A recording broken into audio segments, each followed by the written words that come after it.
If you want to take high-resolution photos on POCO F8 Pro or POCO F8 Ultra, it is actually fairly easy. All you have to do is once you go to the to the camera, and if you are, for example, in the photo mode, then in this case what you can do is you can tap on this arrow at the top, or you can swipe down on the camera preview. And in here we can find the photo resolution option, which of course can be set to 12.5 megapixels, or we can increase it to 50. Of course, higher photo resolution, this is what we want.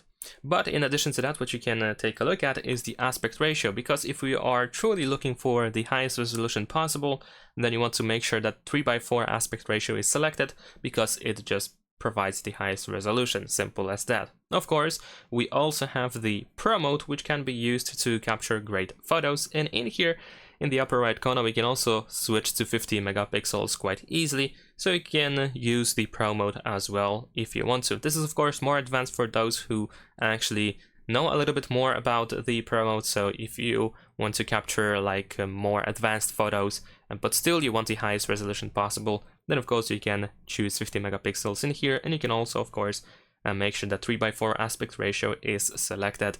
And that is pretty much it. Thanks for watching, leave a like and subscribe.